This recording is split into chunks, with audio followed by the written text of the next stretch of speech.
program webinar. My name is William Lusk, and I am from OCEANS, standing for Ocean County Engineering and Applied Nautical Services. I will be today's facilitator and moderator, and once we get rid of a few housekeeping items, we will sink our teeth right into the main substance of today's presentation. But in the meantime, thank you all so much for joining us, and we'll try to keep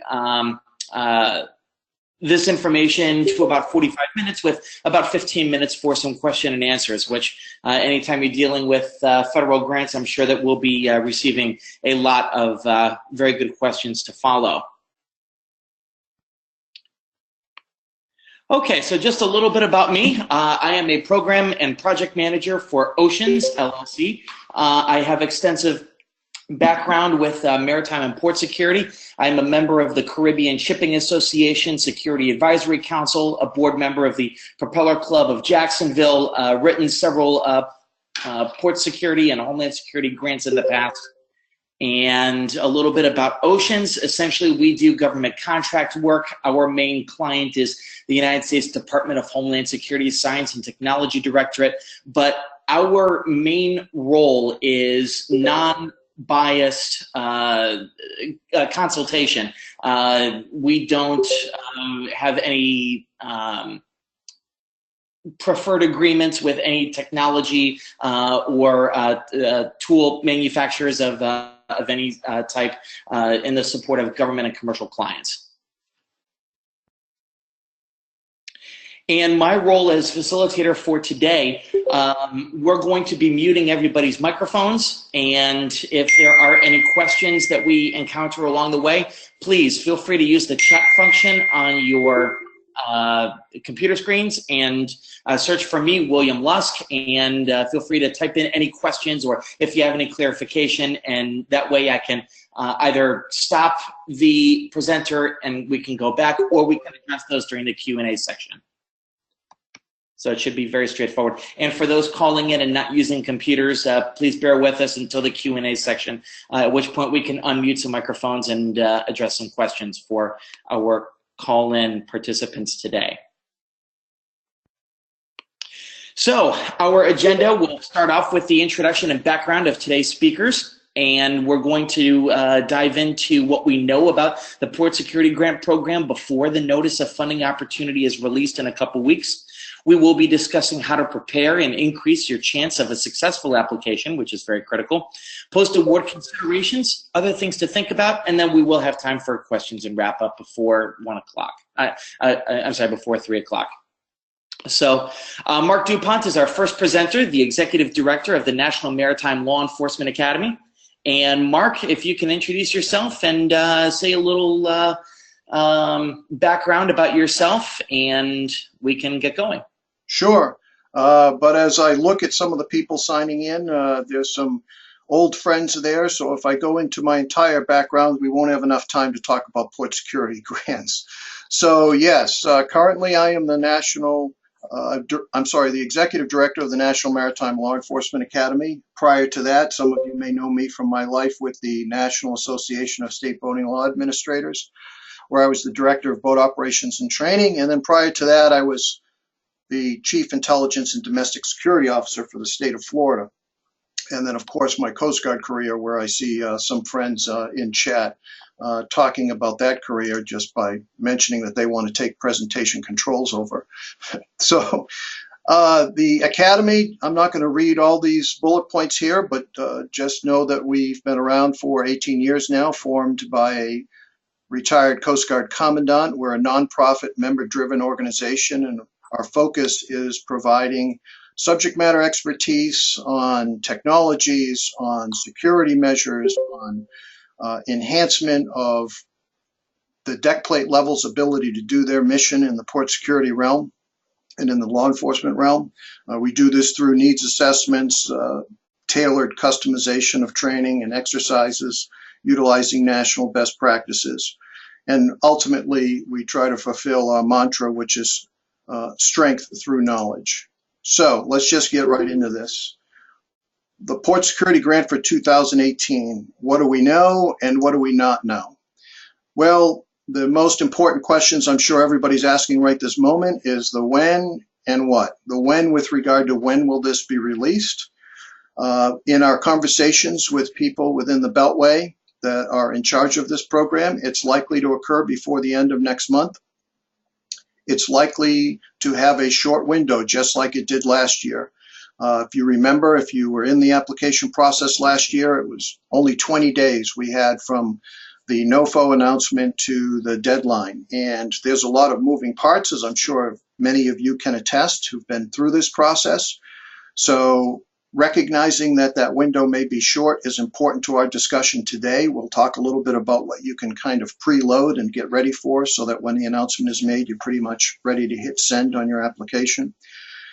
The budget that was approved was $100 million. Now, the key part of this is that it was approved in the budget and it's not part of a continuing resolution.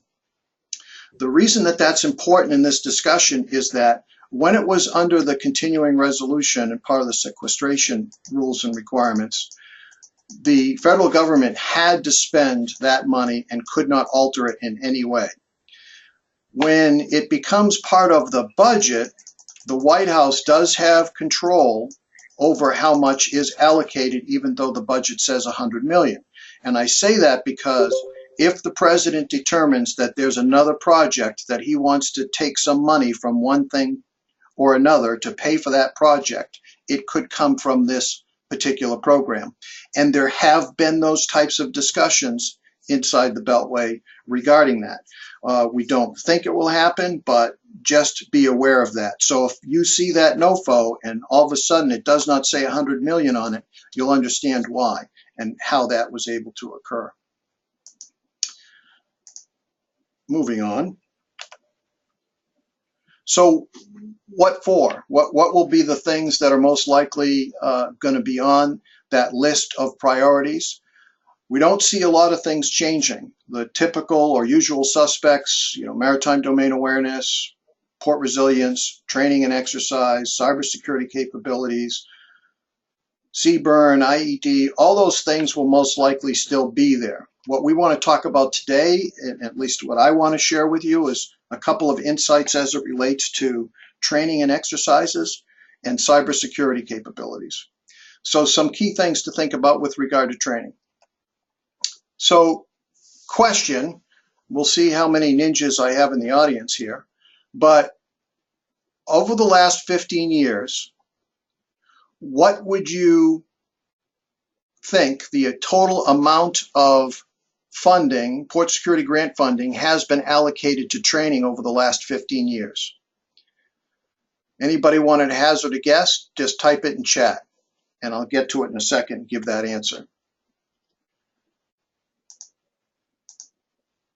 There's a reason why DHS and FEMA wants to focus on training this year. The existing tools that are in place that were purchased over the last 10 to 15 years are in place, but in many places not being used. So part of that is because there's been a loss of institutional knowledge. And I see some answers coming in on chat. The total number over the last 15 years has never been over 5% of the total money that's been afforded to the Port Security Grant Program. So DHS and FEMA are looking at this and saying, how can we energize this and make people pay a little bit more attention to the training element, especially when you consider the fact that there might not be that institutional knowledge there. And by the way, not to get off track, but we looked at this from an academy perspective in a white paper that we wrote called Navigating the Changing Seascape of Maritime Public Safety. You can click on that link and you'll be able to access that white paper. But that institutional knowledge, especially as it relates to maritime law enforcement and the maritime domain in totality, the millennial population occupies about 40% of the total workforce in the United States. In the maritime domain, it's actually higher than that. It's actually closer to 70%. So the people that know how to use this equipment have left, especially if it's technology-driven resource that you've acquired through your Port Security Grant Program. So when you consider that, what type of training can you ask for? Well, of course, the FEMA-approved courses are top on the list, but you can also apply for customized or tailored solutions that are unique to your port, your organization, your department, your division. You can customize a solution that might not be on the FEMA approved list, and how you get that achieved, which Rob will talk about in a few minutes, is in the narrative and how you articulate why you need this particular training.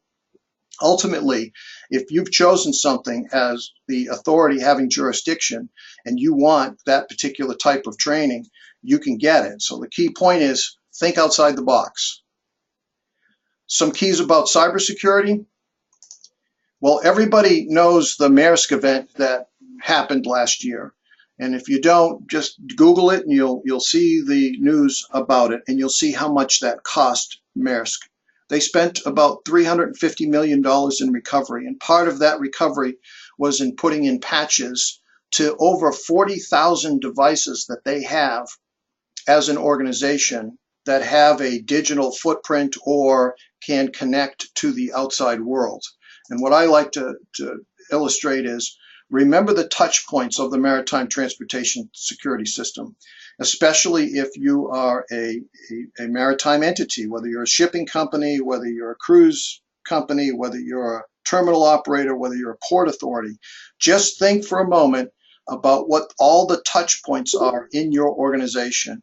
And that's an illustration of how that can affect you, is what happened with Maersk. Interestingly enough, they put in some great security measures. They patched and put some defense mechanisms on all those devices. However, they were attacked yet again last month through a towing company that they own in Australia. So again, you can Google that and learn more about it. We try to illustrate that point in the white paper that we wrote called No Safe Harbors. You can read that white paper or you can listen to that webcast. The point about cybersecurity is focusing on becoming proactive versus reactive. And to do that, you have to look at it from a cyber risk management perspective. What's the situational analysis and awareness capabilities that you have? And where are you in your maturity?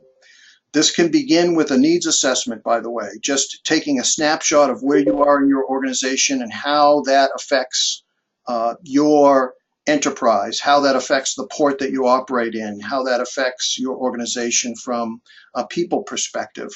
And it gives you just a score, if you will, on your cybersecurity maturity level. The other thing that you can think of, and we're doing this with working on a project potentially with the Port of Virginia, can be an annual penetration test of your systems, including physical access. Can people get access to your IT systems physically? Can they get it from external of your organization? Can they get it through a third party? These are all things to consider about cybersecurity. We won't spend a whole lot of time on it. This could be a webinar all to itself. But interestingly enough, in everything I just talked about, you've pretty much outlined what could be your investment justification. Those are the elements that you would articulate in your narrative about why you wanted to invest in a specific resource to enhance your cybersecurity. So next question, who's going to get it? Who's going to get the money? This is the $100 million question, right? How does that get allocated? Who has a chance of getting it? And Rob's going to get into more detail about that, but preparation is the key. And we can't emphasize that enough. It's why we wanted to hold this webinar early before this NOFO comes out. We want to make sure that you can do all the things you can up front to prepare yourself and increase your likelihood of securing that. So the point is, it's who's going to get it? Those who begin that preparation process now, those who begin putting their package together. And I like to say, preparation plus your story that you're going to tell, your narrative, plus your documentation, which Rob is going to go over here in a couple of seconds, and plus some good guidance from subject matter experts in the particular area that you're looking at will equal your success and increase your opportunity. The process, I think everybody on this call kind of knows the process. You're going to submit your application at the local captain of the port level, going a little too fast here. And the captain of the port is going to score that, and it's going to go up to the district, onto the area, and on the headquarters. And ultimately, a committee is going to assemble and decide who gets the grants based on the allocation and based on the scoring that was provided. Rob will talk a little bit more about the scoring. We want to give it your best chance, but there are other variables that may intercede and change those variables. We'll talk about that in a second. So what's important in the process? Your Area Maritime Security Committee. I tell people this all the time. If the first time that you submit your application or the first time that you meet or work with your Area Maritime Security Committee is when you're submitting your application, you're already behind the curve. Now, that's not insurmountable. If that is the circumstances, then there's ways to overcome that, but it definitely sets you at a disadvantage. The other thing is, if you're looking for something that's just for you, then you're reducing your chance of success. If you're looking for something for you that has a regional application and is a benefit to the region, to the entire port area, then that increases your chance. You'll hear us say it again, the story, how you tell the story about why this is important to your port, to your particular area, and to you as an entity is an important aspect. A needs assessment, make sure that you are doing a good assessment of why this is a particular need. In other words, if you just say this is a need and you don't have any type of documentation to support that, to identify why this is a need, then you're at a disadvantage. How do you do that? Well, you can conduct a needs assessment. You can do some sort of gap analysis. But you can also look at things that might already have been done. If you have conducted an exercise, which pretty much everybody does and is required to do, and there are after action report elements of that exercise that identify potential gaps, then you want to reference that. The more you reference something that's actually occurred that can be a measurement of your preparedness or your readiness and identify that gap or that need, the higher your chances of getting this approved at a higher level. The other thing you could look at, or should look at, not could, I strongly recommend that you somehow tie this to your state's Homeland Security THIRA report. Every state is required to do it. It's their threats and hazards identification, and the process requires you to identify what those threats are, identify what that risk is, and then identify what things you can do to mitigate that risk. So anytime you can tie your grant application to your state Homeland Security THIRA, the better you are. So let's talk a little bit about the application process. This is where I'm going to turn it over to Rob LeClaire. Rob is the Vice President of Moran Office of Maritime and Port Security.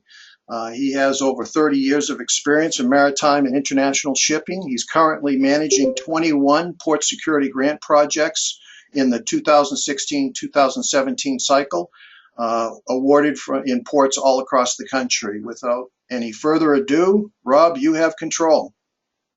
Great. Thank you, Mark. Thank you, Will. And thank you, everyone, for participating in today's webinar on this very important program, which gives us an opportunity to take advantage of some government funds, upgrade our facilities and ports, which obviously is extremely important. We believe the program still needs additional funding. Originally, it was a $400 million program. It's been cut down to $100 million, but there are a lot of active participants in the maritime realm who are pushing hard to get that funding increased over the years, the coming years, and we hope that we see that. So a little bit about the Moran Office of Maritime and Port Security. We are a division of Moran Shipping Agencies. We've been in business since 1937. We are the largest steamship agency in the United States. We formed our Maritime and Port Security Division over 10 years ago. We've been involved in pretty much every aspect of maritime and port security, conducting vessel and facility security audits, drills and exercises, FSP plan writing, a lot of analytical work. We do a lot of maritime guard work. We operate pretty much in every port in the United States. We've also done some ISPS compliance work overseas in conjunction with the NMLEA over in Africa. They've been a very good partner of ours over the years, and we're looking forward to expanding that relationship as we go forward.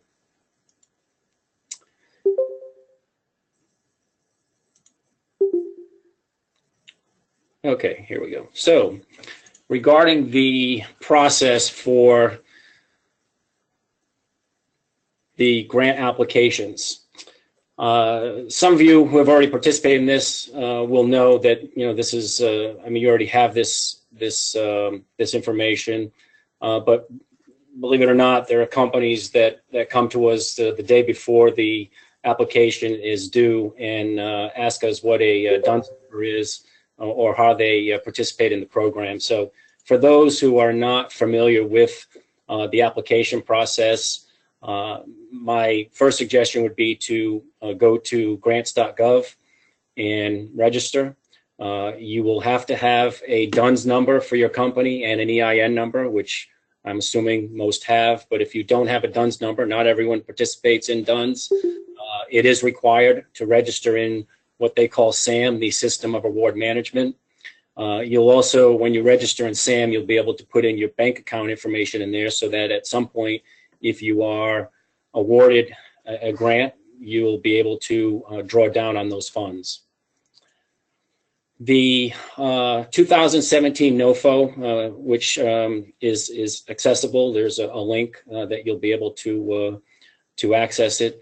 I would implore everyone to read that. There are excellent instructions in there on the complete process of not only preparing for the application, but also there's an Appendix F at the end of the NOFO, which gives some excellent tips on things that you should include in your complete package, including your investment justification. So what types of things besides going through the initial registration process do you need to be thinking about? Obviously, you want to identify what your needs are based upon your vulnerabilities at your facility or your port. And those you'll find hopefully in your facility security plan and in the annual audits that you conduct and your quarterly drills and annual exercises. Those are important because those are the things that in the review process will be looked at very closely to determine whether or not you are not only eligible for an award, but whether you deserve an award.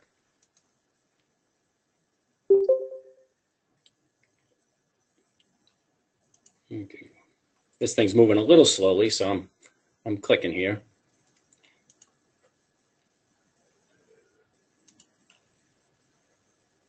Okay, you want to obviously know your captain of the port's priorities, and we'll go over that in a little bit later slide.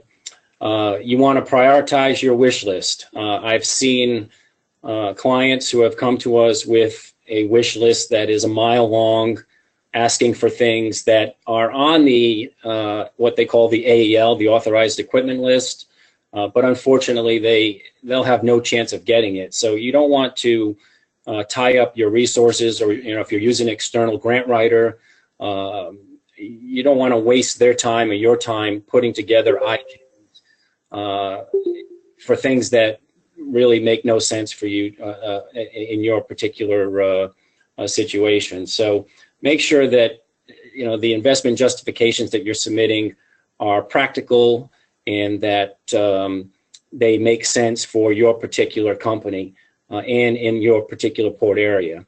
I'll give you a brief example. We had a client recently over the last couple of years who was asking for a seaburn boat in a very high-risk port area, and that application did not get past step one because everyone in that vicinity has a seaburn boat. So it was not. It was a waste of time and resources on both our parts. But they wanted me to write the grant and the investment justification, and I did. But so make sure you understand that there are some things that you need to know what your neighbors have also, so that you're able to eliminate some of the items that may be on your wish list. Very important, you want to obtain accurate quotes from your vendors. We've seen a lot of estimates come in where companies just estimate their own costs, what they project something might cost, let's say for a generator or for even a full TWIC reader installation or a multi-TWIC reader installation at their facility without going to a systems integrator. The problem that you run into later on is you're either underfunded or you may have too much money to spend, and that could be an issue also. Cost match. This is obviously very important. You know, the program is, last year was a 25% cost match. We're hearing that this year for private companies that the cost match could be 50%. Mark, you may be able to elaborate a little bit more on that. You've been a little closer to that, those discussions than I have, but either way, whether it's 25 or 50%, you know, we've seen companies in the past that have gotten awards and could not match the 25% for whatever reason, or the CFO or the CEO did not realize that there was a 25% cost match, and it was a significant award, and they did not want to spend those funds, or from the time that they received the award till the time that they were actually able to implement it, the financial conditions of the company changed. So you want to make sure that you're able to make that 25% commitment, and because the last thing you want to do is give money back.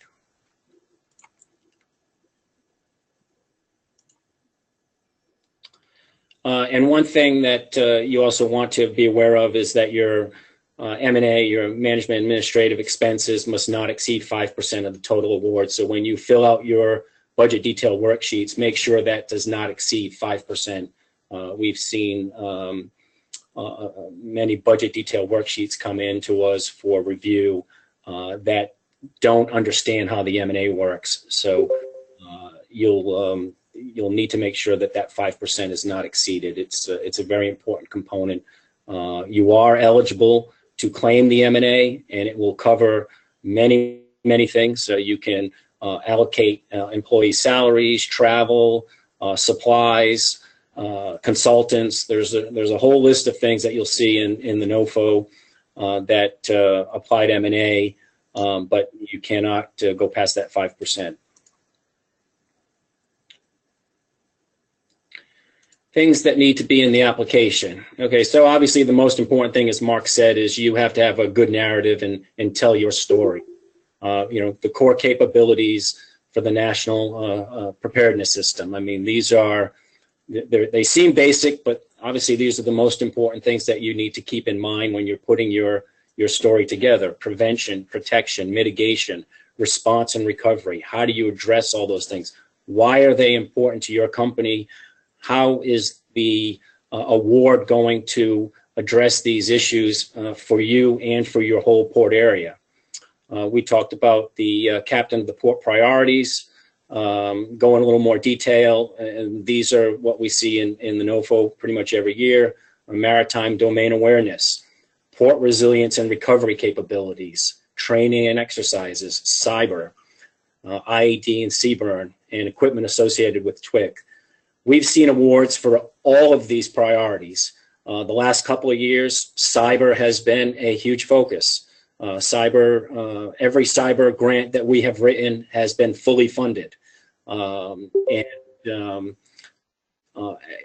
let's say, a private facility, give you an example, one of the goals that that FEMA and Coast Guard likes to see is, you know, if you have a storage facility and you have an industrial control system that controls your tanks and it's tied into your business network, well, that is a major risk and vulnerability. So you can use those cyber award funds to separate your ICS from your business network.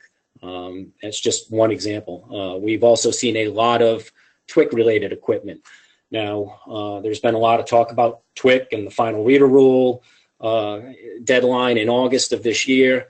We're also hearing that, and you know, this is just rumor and conjecture at this point, but we're also hearing that at some point It will not only be risk group A facilities that will be subject to TWIC, but also all other MITSA related facilities, so or regulated facilities. So just something to keep in mind, the fact that we've seen low risk facilities awarded TWIC readers, whether they be mobile or fixed, and TWIC related equipment, kind of leads us to believe that TWIC will be implemented on a larger scale at some point in the next year or two. And then Mark covered, obviously, training exercises. You know, training has traditionally been funded or applied for at a very low rate.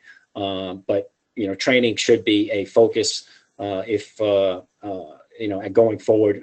It is something that they are looking to fund. You just need to make sure that your training programs and courses that you're trying to fund fall into the proper categories, course catalogs that are approved by the National Training and Education Division. This is in the 2017 NOFO if you want to go back and read that. Or as Mark said, if you want, or U.S. Coast Guard approved course. But if you have another training course, those are also permitted. It's a case-by-case basis where they look at that for eligibility. And if you make a valid argument, it will be granted, or has a great chance of being granted. Let's put it that way. Just going to move along a little faster here since I'm getting a little verbose. Things that need to be in the application. Okay, so a detailed budget worksheet. This is, other than the narrative, this is where most applications fail.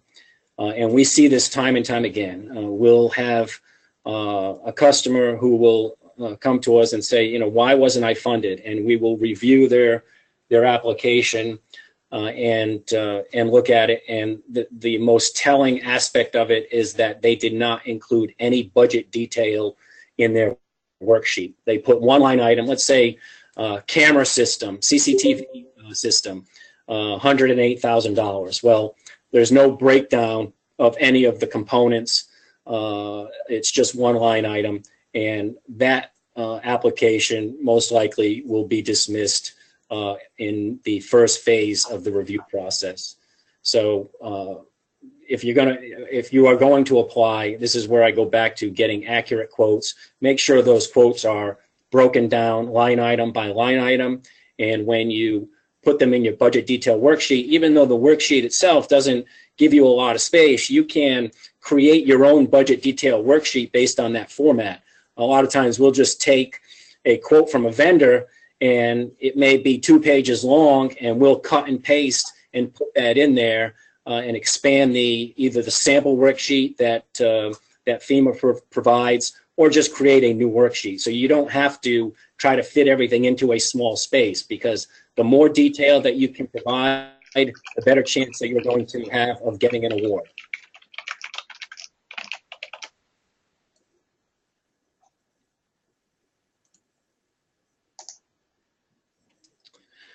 So going back to the other documentation that will be needed in the application. So what's going to happen is you're going to register in grants.gov. Assuming everything is fine, you'll fill out the SF-424. That will be in grants.gov. They've now migrated over to what they call Workspace, which is a very nice online web-based feature. Once that application is submitted, it will go to the program analyst. They will review to verify eligibility of your application. If it meets the eligibility requirements, then that application will be transferred over to ND Grants. So that, and if you go into the, again, I'll refer back to the 2017 NOFO, there are instructions in there how to register, not only for in grants.gov, so you can submit the initial application, but also you want to make sure you're prepared and have an application in ND Grants, or a registration in ND Grants. So assuming that your application is eligible and approved and transferred over, that you'll immediately be able to access it and finish your application in ND Grants for submission by the deadline. The MOUs and MOAs, if you have any MOUs and MOAs with local law enforcement, local fire, Other neighboring facilities, you want to include those. Those are very important. If you do not have an existing MOU or MOA, you can submit a blank one with your application package and make a notation in your application that you will be executing one upon the award. There may be an instance where you're applying for something, you don't have any MOUs or MOAs currently with any existing entities, but if you are awarded a particular piece of equipment such as a boat, then you would want to enter into an agreement with your local police, local fire, Coast Guard, and that. So you can put that in there. It doesn't have to be filled out, but you should include at least a blank one with your package. The other thing that you want to make sure is that you include at the end of your application, assuming it's similar to last year's, that you want to include achievable milestones. The program analysts want to see that you are able to not only state reasonable practical milestones, but they are reasonably achievable also. We've seen applications over the years where people have written that they'll have something, a major project that involves a great deal of construction. They'll have it completed in 3 months. Well, that's just not practical. And I'll go into one of the reasons why on a following slide. But you want to make sure that what you're putting in there makes sense. Triple check everything. I would say at least triple check everything. We've seen applications rejected for very minor things. So make sure you've got the captain of the port zone correct. Make sure you have your locations correct. Everything, every box that is in that IJ and in that application, make sure that it is 100% accurate.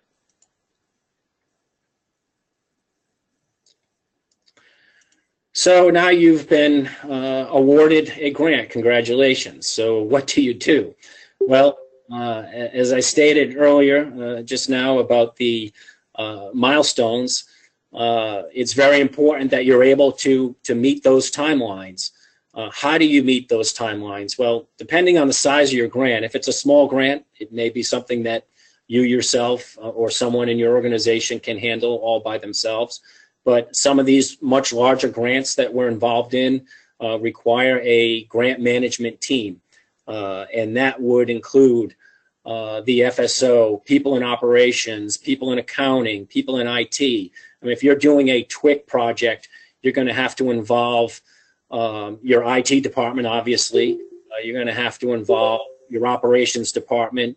You're going to have to involve electrical and engineering. So there's a team that has to be in place in order to make sure that these awards are implemented ultimately, and that that you're meeting the milestones. Now, the milestones, the fact that you don't meet a milestone doesn't mean you're going to be penalized, but the stronger the team that you have in place and the more accurate you can be with meeting your deadlines, the easier it's going to be for your award to take place, and for your program analyst to be extremely pleased with your progress. I put stop here because this is something that a lot of people are not aware of in applying for the program, and then they get an award and they're like, well, what does this EHP screening form mean? Well, the Environmental, Historic, and Preservation Screening Form is something that is required before, I say for most projects. There are a few exceptions, but for most projects, EHP is going to be required before you commit to and spend 1 penny. You cannot purchase anything. You cannot enter into any agreements or contracts until your EHP screening form is approved. So what is the EHP screening form? Well, as it says, Environmental, Historic, and Preservation, you will include pictures of the locations where your equipment will be installed. You will include pictures of any buildings that are usually within 300 to 500 feet of where equipment is being installed, so whether it's cameras or TWIC readers or a generator. And you will also have to identify and provide details on those buildings. So if you have buildings on your property that are over 45 years old, you'll have to indicate the dates of when they were built, and you'll also have to indicate any major renovations that have taken place over the years and those dates. EHP, they want as much information as they possibly can to make sure the environment or any historical significance to your facility, your port area, the surrounding area is protected. And it involves not only, they involve and look at, federal, state, local agencies who may review this.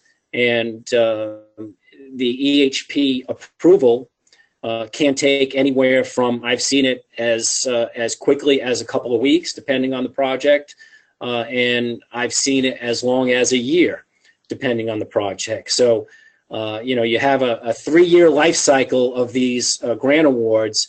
If you don't start your EHP planning and getting that screening form filled out in, I would say, Q1 or Q2 of year 1 to start, depending on the size of the project, you could find yourself in a situation where you're entering the 3rd year and you're just getting started. So, and you know how quickly things change over the years. So, EHP is it's what I consider the most important piece of the puzzle after you get the award, because you can't do anything until you have that approval.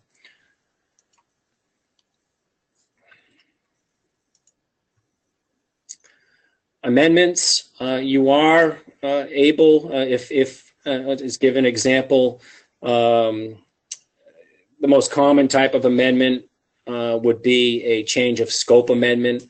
Now, the question is, let's say that you were awarded TWIC readers, and you've now redesigned your facility so that those TWIC readers and those pedestals, let's say you're going to install fixed readers, instead of at the entrance that you were originally going to have them installed, you've now reconfigured your facility, and the main gate is 500 yards away on the other side. That would require a change of scope amendment. Let's say that you have been awarded some equipment that just is not necessary right now. Let's say by the time you got the award, you had to go and purchase something that you were awarded.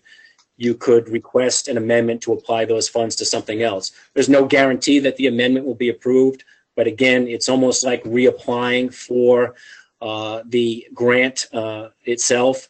If you make a great argument and you tell a great story that makes sense, you have a very good chance of getting that approved. If you can get the local Coast Guard and the captain of the port to approve or provide a letter of support for a significant change of scope amendment, you have obviously a much better chance. As far as an amendment for, let's say you're nearing the end of the 3-year cycle and you want to apply for an amendment to extend that 3 years to finish. Again, that's very risky. You don't want to be in that situation. But if you're not close to that award being implemented, you're going to have trouble getting that amendment approved. If you're in the final stages, then obviously that makes a difference. Compliance, again, extremely important. I would say, I said EHP is most important. That's in the beginning. Once you get that approval, then compliance obviously becomes extremely important to the top of the list also. Complying with the CFR for federal grants for procurement. If you look at CFR 300, you'll see that 300, I think it's 219, 319, I'm sorry. I would implore you to go through those procurement regulations and realize what you need to do in order to comply from a procurement standpoint, whether you have to put out sealed bids, whether you can get an exception to do a non-competitive bid. But when audit time comes, procurement policies and procedures are going to be very important. Reporting, generally you'll file, once you're given an award, you'll have to file what they call quarterly financial reports through the PARS system, which you'll register for. These are the SF 425 reports. They're fairly simple to fill out, but even if you have no activity, you have to file a report each quarter for each grant that you receive. The more important reports, in my opinion, are the semi-annual progress reports. These are the ones that you will detail your progress and where you are on your milestones. I would suggest that you make these as detailed as possible.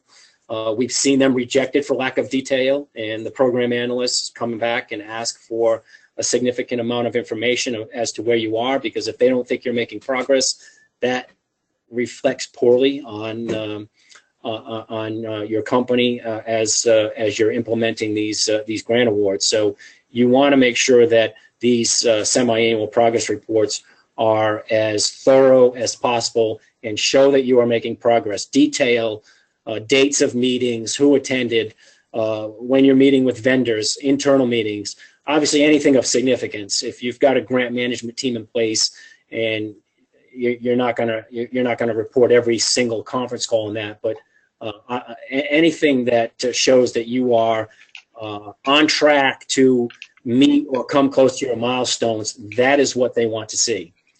The audits, you will be audited. In fact, I'm preparing for audits right now. Preparation is key.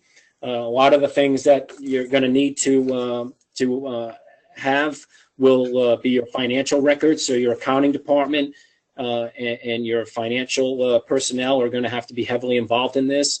If you're claiming M&A for employees, they're going to want payroll distribution reports, detailed general ledger reports for all expenditures, financial audit reports for the past 3 years, indirect costs and fringe benefit rate agreements and approvals. There's just a whole list of things that you'll need to provide in an audit. It's not that it shouldn't be overly burdensome if you have someone assigned to keeping track of this stuff, but you don't want to be in a situation where the auditor is coming out next week and then all of a sudden you've got to try to put all of this package together. That will cause you issues.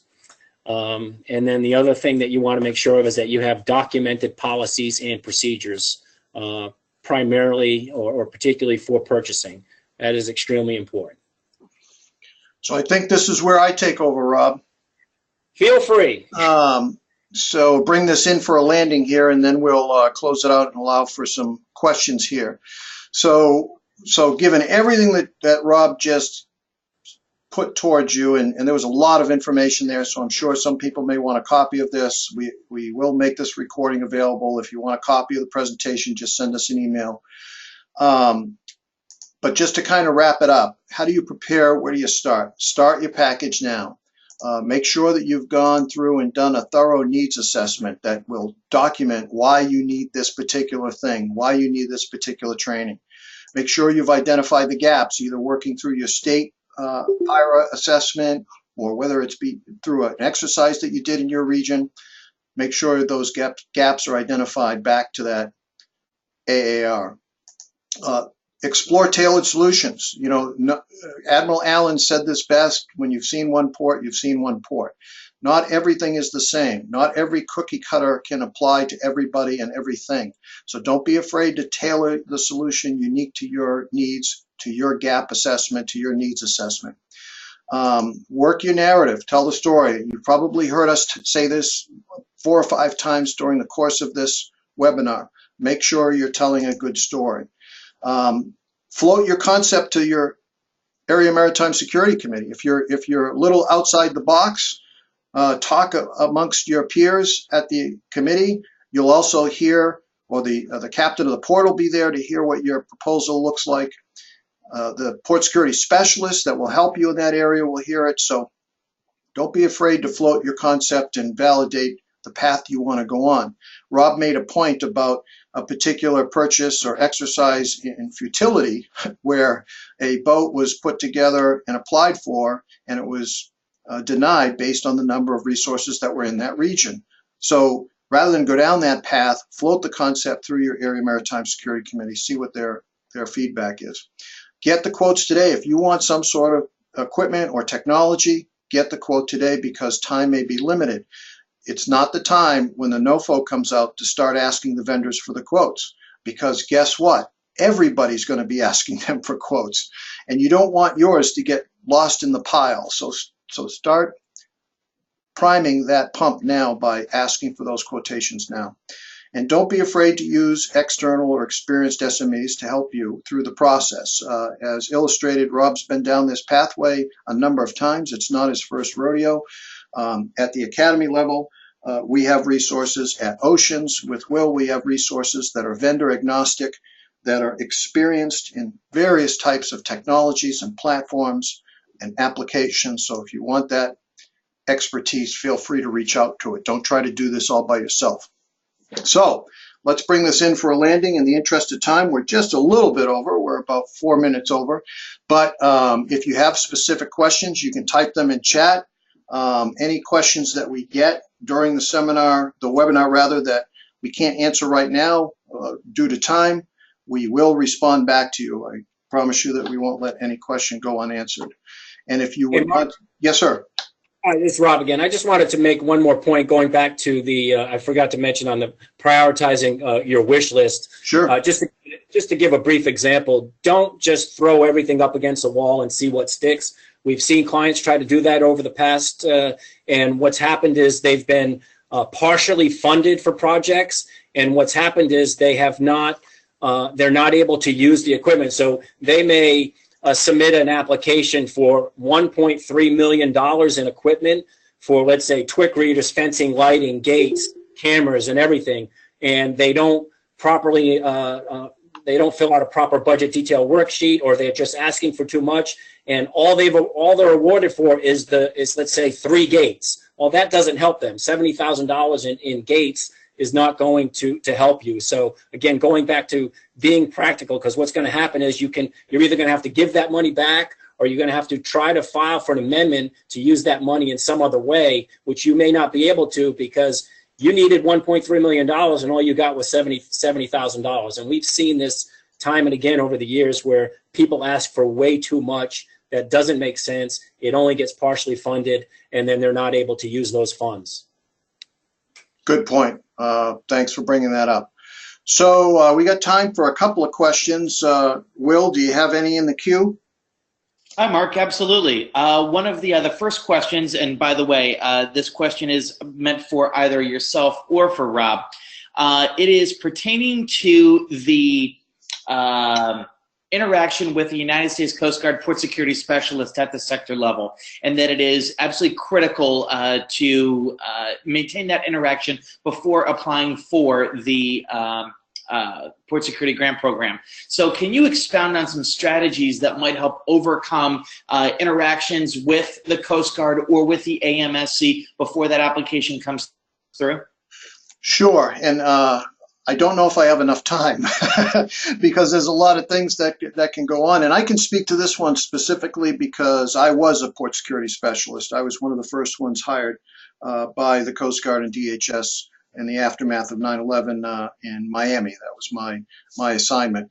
So the comment I made about connecting with that Area Maritime Security Committee is paramount.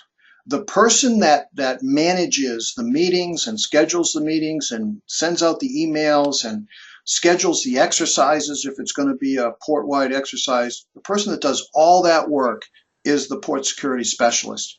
And depending on your port, obviously in big ports like Miami, New York, LA, Long Beach, there's more than one port security specialist. They divide them into different areas of responsibility. One might be dedicated primarily just to training.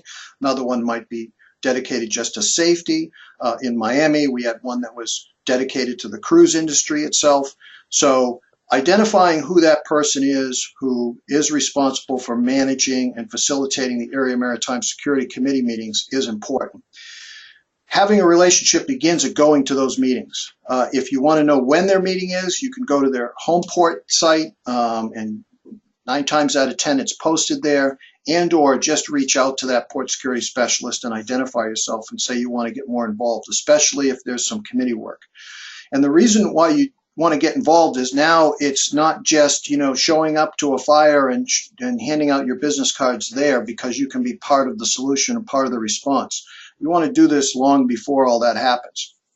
The second part of the answer is when you want to identify and improve that relationship, a lot of times inviting that port security specialist to your particular area of work, whether you be a sheriff's department that's doing the security zone enforcement, whether you be a terminal operator, whether you be a port itself, make sure that he or she is invited out and interacts with what you're doing. Believe me, they got a lot of things on their plate. Sometimes they don't get the time to do that, and if they're invited, they feel excited about the opportunity and want to get out of the office anyway and go do something a little bit differently. So exposing them to what your world of work is and how you do it is always a good thing. And last but not least, and again, in the interest of time, trying to keep this down to a minimum here and just give you some highlights, working through the port security specialist is always 9 times out of 10, they're involved in other things other than just the Area Maritime Security Committee. They're involved in recreational boating safety. They're involved in other aspects of about what the Coast Guard does. So make sure that if you've got some other activities that you do that aren't directly related to the Port Security Grant Program, you include them in those types of discussions too, because again, they're getting to know you a little bit more. The good news about port security specialists is they're civilian positions, which means they're going to be there for a long time. It's not an assignment that's been given to an officer and that they're going to be rotating out every 3 years. So I hope I answered that, Will. I was trying to be short and to the point in the interest of time. I'm sure you did, of course. Thanks, Mark. And Rob, perhaps this is an item for you. This is not a question. This is a comment that was submitted to us. The recommendation is, before accepting an award, if that award is for a lesser amount than what you had hoped for in the application, submit a budget modification before agreeing to the full terms of that project amount. Would you have any comment? Well, so yeah, I mean, you have obviously the opportunity to turn down the award if and it goes back to what I was saying earlier. You know, if you apply for everything that you could possibly think of, and you're only awarded a partial amount, and it doesn't make any sense. Obviously, you can either turn down the award, or you can apply for an amendment to see if you can apply those funds to something else that you may be able to utilize. So, you know, either way, I mean, you have that option. I'm not sure if that directly answers that question, but I think that's the gist of it. Yeah, and I want to add a little point here, Will and Rob, with regard to the amendments. We just briefly touched upon that, but I can't tell you how many times I've talked to some of the grant managers, and they are begging for people to ask for an amendment. They don't want to see the money go unused, especially if it's been awarded.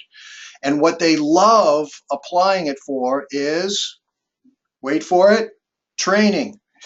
That's an easy thing to take something that's been awarded in the context of the application and applying it towards training. So if you find yourself in a situation where whether the quote isn't valid anymore for the piece of technology that you wanted, or I've seen this happen, the technology that you wanted to purchase is non-existent anymore, it's been discontinued, and you're looking for a way to amend your application and apply those funds, feel free, go put something together. And by the way, 9 times out of 10, you could just pick up the phone and call that manager, your regional manager, and just say, hey, this is where we are. This is the grant that we're working on.